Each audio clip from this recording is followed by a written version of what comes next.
Yo, what's going on, guys? And we're hearing Nathan Knight has signed a two-way deal with the Boston Celtics. And Nathan Knight's a guy who actually played for my Timberwolves last year.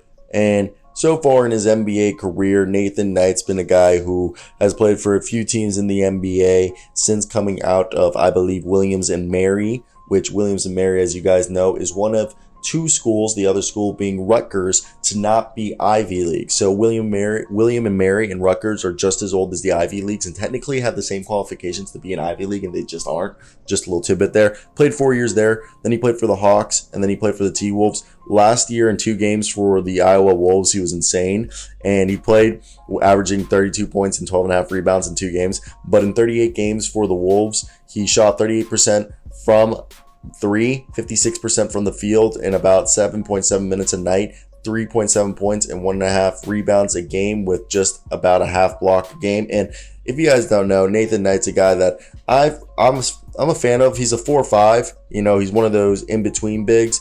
And the interesting thing about our man Nathan Knight and this two-way signing is that if you look at the Boston Celtics roster right now in terms of their two-way contracts, the Celtics roster for two-way contracts was already, I believe, almost filled up. And by them bringing in Mr.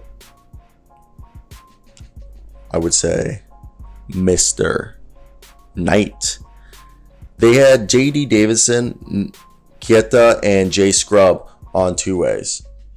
So by bringing in Nathan Knight, they now have 4 two-way contracts filled. If they have 4 two-way contracts filled, that means someone's going to have to be converted to a standard contract. And I believe that's going to probably be Neemias Queta, who I want to make sure right now as we're talking, he hasn't been converted.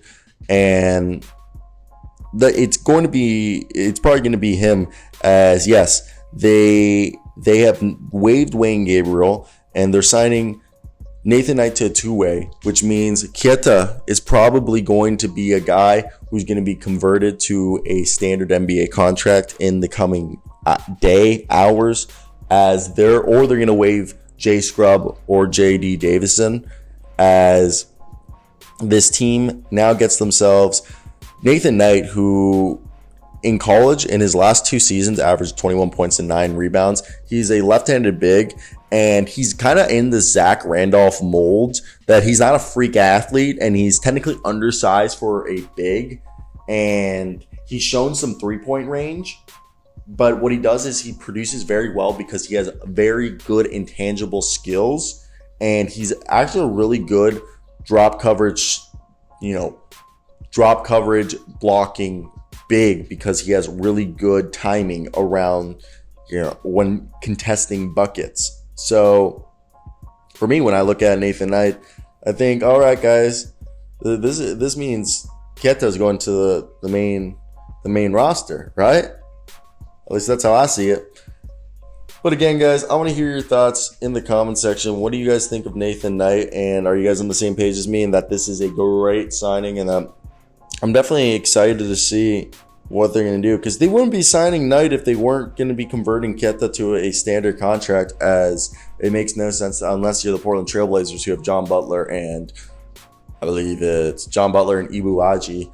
They have 2 bigs on 2 ways, which is great use of your 2 ways. I personally believe you should have each 2-way be a different position, but that's me.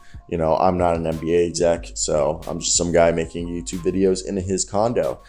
But that's going to be it from me.